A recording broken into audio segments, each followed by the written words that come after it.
Hey Artnerds! Today I've got another fairly easy Etegami watercolor tutorial for you guys. We're going to be painting this really beautiful iris.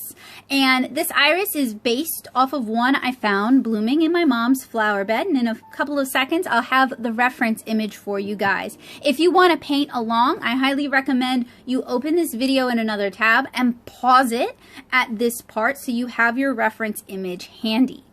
So the materials for Etegami watercolor are fairly straightforward and fairly simple. You don't need quite as much as you would need for Western style watercolor. And I will have everything linked down in the description below if you're interested in picking some of these things up. Now, you're not absolutely tied to these materials. These are my recommendations and my suggestions. There are loads of other artists who do this art who can make their own recommendations, but I'm going to be using white gouache, a white plastic palette, although I would recommend you just use a ceramic plate if that's what you have. The Moz Art Como Rebi set, but you guys can use any Gensai style watercolor, so the Boko Undo, the Kuretake, the Akashia, and I'll have those linked, the video reviews for those linked in the description below.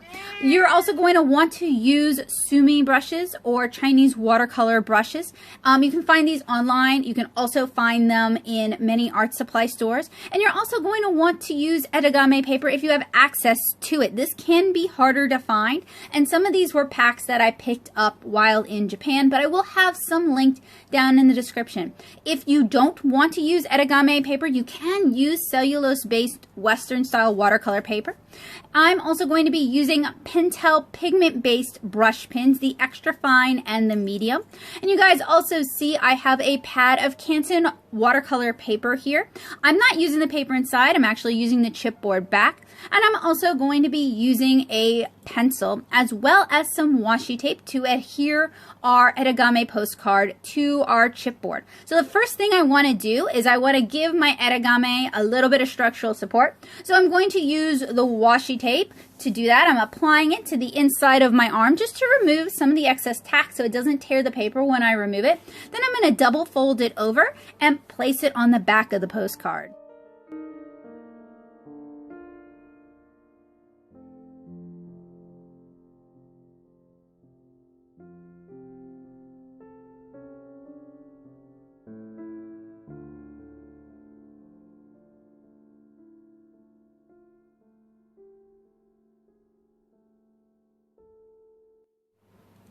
So the next step is to start my sketch. Now the iris is structured quite differently from many of the other flowers I've drawn in this Etegami painting mini series, and I'm sketching in the petals really light and not adding any particular detail until I have all of the petals sketched in.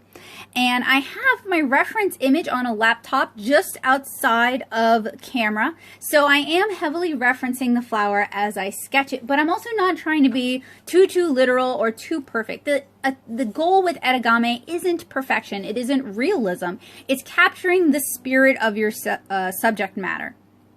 And many Etegami artists don't sketch at all, they just go straight in with painting, but I find sketching in certain circumstances gives me kind of a safety net, and I also find that for some of you guys, sketching at first is less daunting than just going straight in with watercolor. Of course, as I said, the goal is not realism or perfection, it's really to just paint from your heart, which is one of the reasons I think Etegami is just such an accessible art form, and it's one I think could be great for people who are new to watercolor, would like to learn watercolor, or maybe even people who are looking to entertain kids or family members during this time.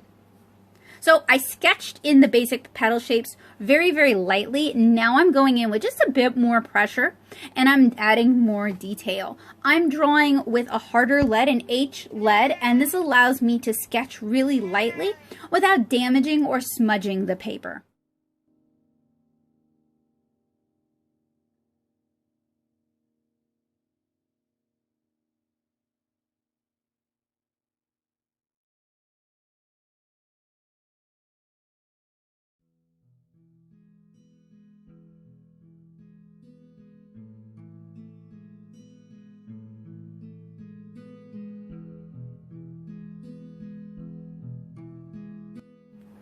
So here's my finished sketch. I tried not to add too much detail to it. We really want the watercolor itself to describe the form.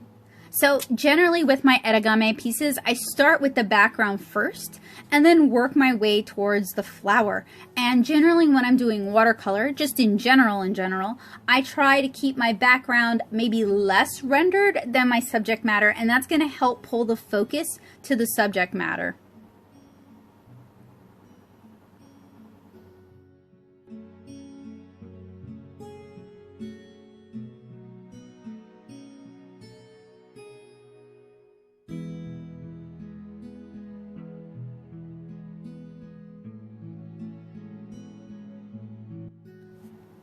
So as I've mentioned in some of my other Etegami watercolor tutorials, Etegami paper handles very differently from Western style watercolor. It's designed to bleed, it's designed to blend. So sometimes you'll see me leaving kind of a white halo around the area, and that's just to protect it from bleeding. And that bowcat in the background would like me to remind you guys that videos like this one are funded with your support from Patreon and Ko-fi. Those tips, those pledges help make this content possible because it allows me to dedicate the time to creating tutorials that anyone can access and anyone can view for free. So if you enjoy the work I do, sending me a tip over on Ko-fi or joining me over on Patreon and getting early access to videos like this one is a wonderful way to help ensure that I'll continue doing this sort of work.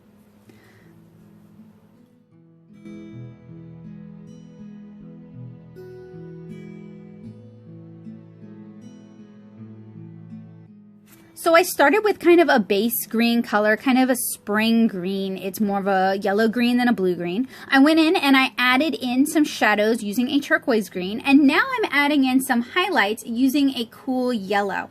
So one of the neat things about Etegami is you're not really going to be doing a whole lot of color mixing. You're going to be relying on the palette that you have. That's why, say, the Kuretake Gansai Tambi set comes in such a large array of colors. You're really not doing a whole lot of color mixing.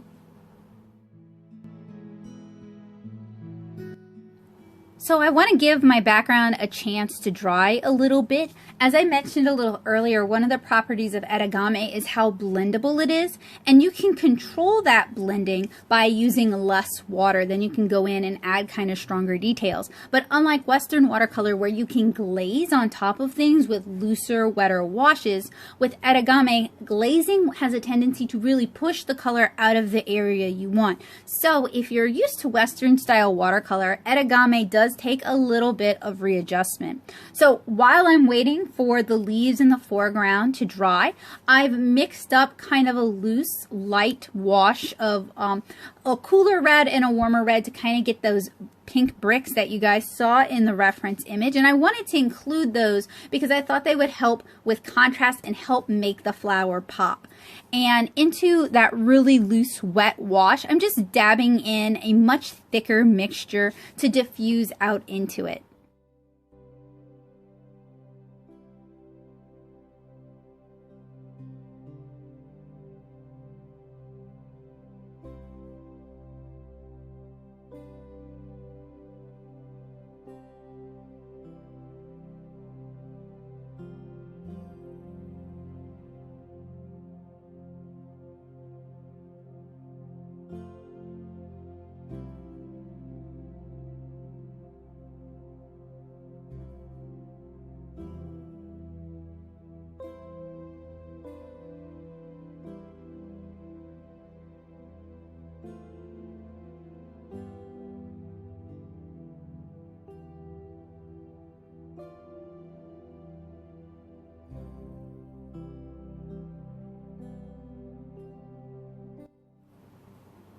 And as you guys can see, I am leaving a little bit of a halo and going back into the bricks and adding a little bit more red. You can see how much it diffuses. So Etegami paper does take a little bit of time to dry. It's not as quick to dry as, say, cellulose papers, and it doesn't hold on to the pigments quite the same way cotton rag papers do. You're not going to have as much a problem with lifting. It's just that your pigments are going to move around a whole lot. So this is where we are now. We just need to paint our iris. So as I've mentioned in some of the other Etegami tutorials in this series, one of the cool things about Etegami is it kind of invites taking breaks and stepping away and doing other things. So let's say you're a parent and you're taking care of your kids. You can pick up and put down Etegami pretty frequently. It's also a very quick art form compared to other types of watercolor. This has been time-lapsed by about 2. Not every segment is time-lapsed, but most of the segments are time-lapsed. I would say it took me an hour and a half, with a lot of that being dry time. I think I spent about 45 active minutes painting. So this is a very quick and accessible art form, which I think could make it particularly appealing to someone who's coming into this and they have other responsibilities. One of the things that kind of breaks my heart is a lot of older folks think they can never learn art. And the difference is simply that younger folks have more time to devote to something like this. They have fewer responsibilities. Even when they have responsibilities, they may be kind of putting that to the side to work on art. I mean, how many of us spent math class drawing instead of actually doing math, right? That's definitely me. Whereas as we get older, a lot of our responsibilities can't be sidelined like that. So, if you have kids, yeah, you can't just exactly ignore them for 5 hours while you're watercoloring, especially when they're younger. And that's something that makes Etegami really nice, is it's intended to be looser, it's intended to be more gestural, it's intended to take less time. Really the point is to just try and share a sentiment, share a feeling, share a moment with someone else via a postcard, which I think is something that could be particularly appealing right now, to let other people know that you're thinking about them and that you care in a way that doesn't necessarily require a bunch of stamps or a bunch of die cuts. It doesn't require a bunch of materials. Once you have these basic materials, you can paint the entire stack of Etegami paper, ranging anywhere from like 20 postcards to 50 postcards, depending on how many you buy or if you opt to cut them yourself. You can do the whole stack, every single one being very different, with the same materials you purchased to do the very first one. And that's something I really love about it. Now, it does require taking a risk, but the more you do any type of art, the better you're going to get at it. So with this iris, I'm working with a couple of different purples. I have a warmer red violet and then the true purple that's kind of in the Mozart Komorebi set.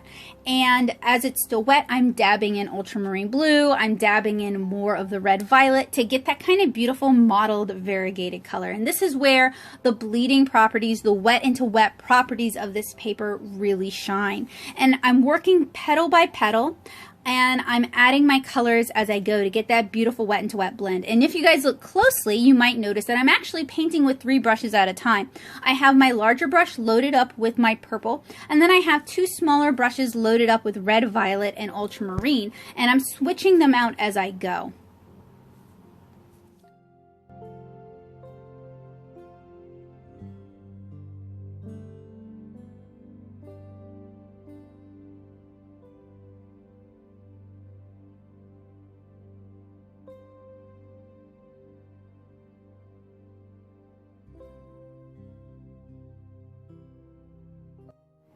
Now, if you guys check the reference image, you'll notice that this iris is so dark, it looks black in some areas. So I decided to just go ahead and dab in some black wet into wet and just kind of accentuate that.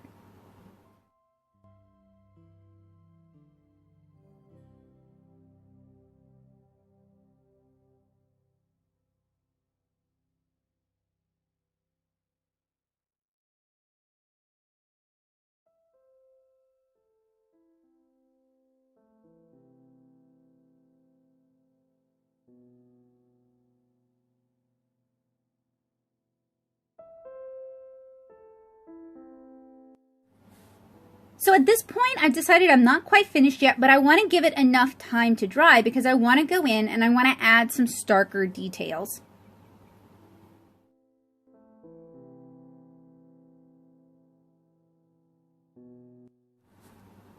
Once it dried, I'm going in with more of that true purple and just kind of developing the color on some of the petals. I'm really trying to capture the velvetiness of those petals. I'm also trying to capture the curls and the ruffles in the petals up at the top, and to kind of capture the light and shadow. And that's definitely a trial and error thing. And as I mentioned earlier, although you cannot see my reference is there, and I'm working really heavily with my reference at this point.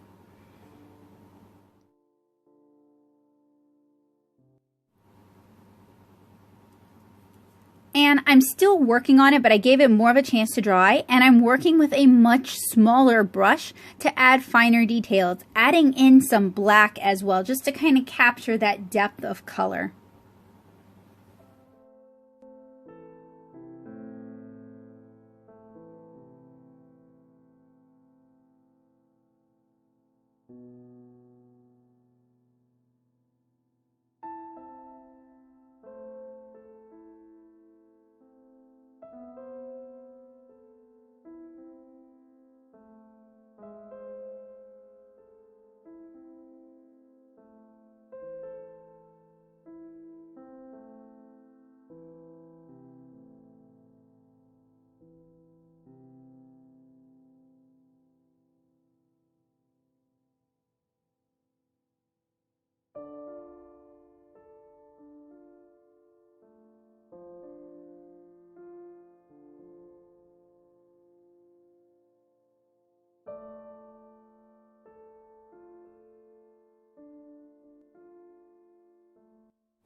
So I spent a little bit longer on this Etegami than on some of my others. You can see I'm using the back of my hand to see if it's still wet. You can tell if it's still wet when it's still cool.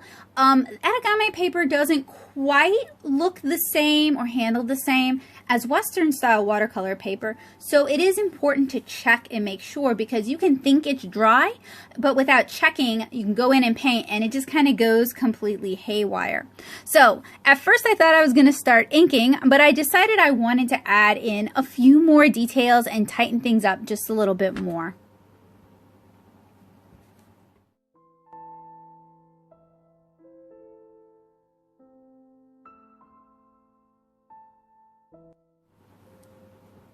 I wanted to accentuate the fresh greens and yellows and also pull in some more details on the leaves. So although I'm pulled out and you can't really see what I'm doing super close, I'm adding basically thin lines, really relying on the marks I'm making, and I'm using a smaller Sumi brush, but you can see the entirety of my palette. If you're interested in the Mozart Como Rebi palette, it generally runs for anywhere from $20 to $25 on Amazon. It has 40 pans. They are smaller than the Gensai Tombi pans, but it is a less expensive set.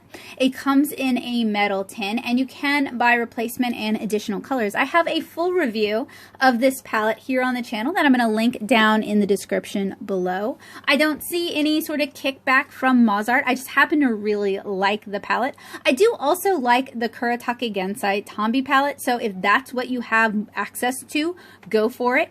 I like the more compact size as well because it fits on my workspace. It doesn't take up as much space as the Gensai Tombi set of the same size, and it travels a lot better than the Gensai Tombi set. So I've pulled in a little bit. I'm going in with ultramarine blue and adding some blue details and adding some blue definition. So as I mentioned earlier, we're not aiming for realism. We're not aiming for photo perfection, but you can choose to add as much or as little detail as you're comfortable with. It's really up to you, your personal aesthetic, and the person you're sending the postcard to.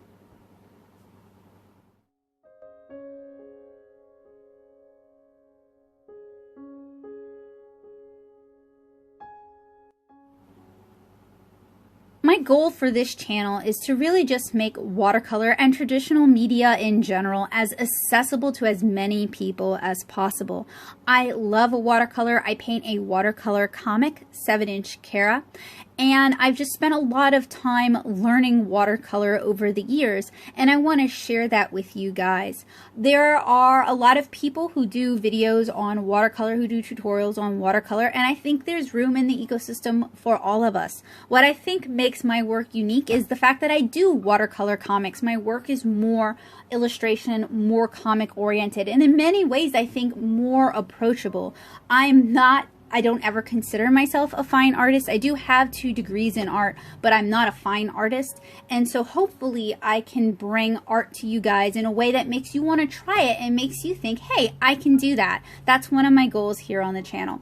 So once everything had a chance to dry, I'm going in with the pigment or the Pentel pigment brush, the extra fine brush, and I'm just adding some inked outlines here and there. Our intention is not to like fully encapsulate, fully contain our drawing with inks. It's okay to do stop and go lines, to do hide and seek lines. If you want to do hide and seek lines, you basically think about where the light source is, or rather the weight of an object. So petals would have very thin lines with lots of stop and go, whereas the leaves might have thicker lines, and the side of the leaf or the side of the stalk that's away from the sunlight would have a much thicker line than this.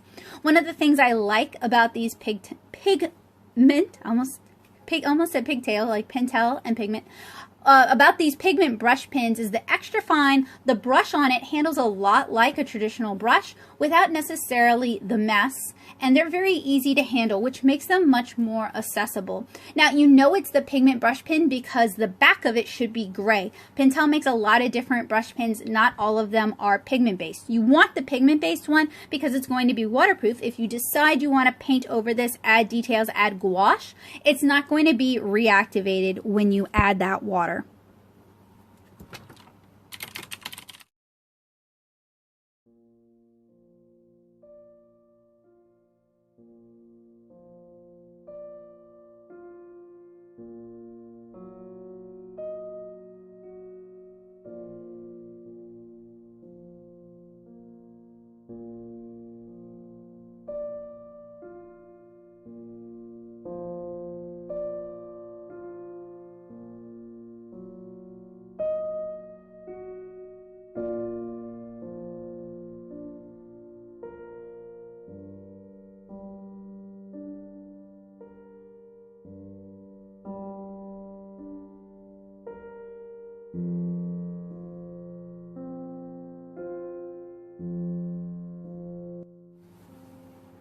So now that we've finished inking, I'm busting out the white gouache, and I'm going to add just a little bit of water just so that it is fluid and will actually go down on the paper rather than just adhering to the brush. And I'm using a really small Menso style brush, and I'm just going to use this to add in some white highlights and to add kind of some white focal points that got lost in the Etegami process. So in Western style watercolor, often you really want to leave the white of the paper as your white highlights. That's an area I've always struggled with, so I'm a big fan of white gouache.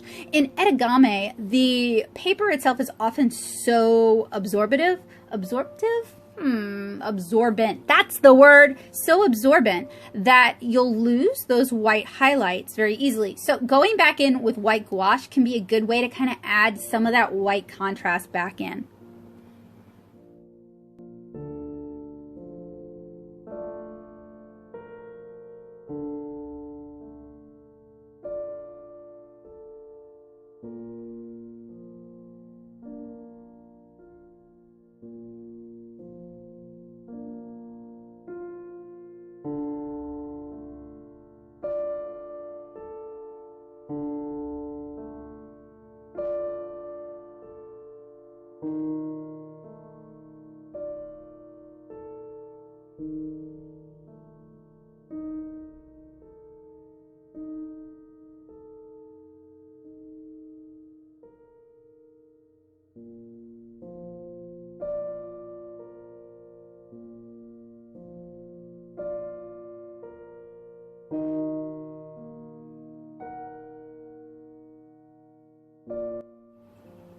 So we are just about finished. All that really remains is to let it fully dry and then remove it from the cardboard structure.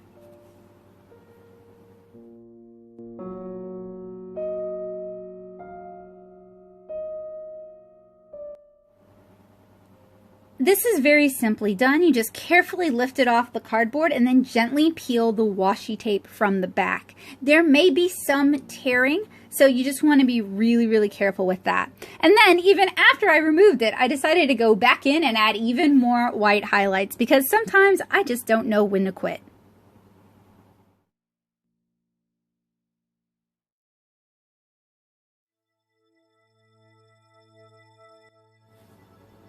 All right, guys, that about wraps it up for this Etegami painting of a beautiful dark purple iris. I've been sharing sneak peeks for this tutorial over on my Instagram and my stories. So if you're interested in what's going on in this channel, if you like to see art in progress, or if you just want to keep up with what's going on, I would love it if you guys would follow me at instagram.com/nattosoup. If you're a fellow artist and you'd like me to check out your work, feel free to send me a message and ask me to follow you, although I really do request that you don't tag me in everything you post. Some people do that, and that's massively overwhelming. I do check Instagram every evening, so I will probably see it.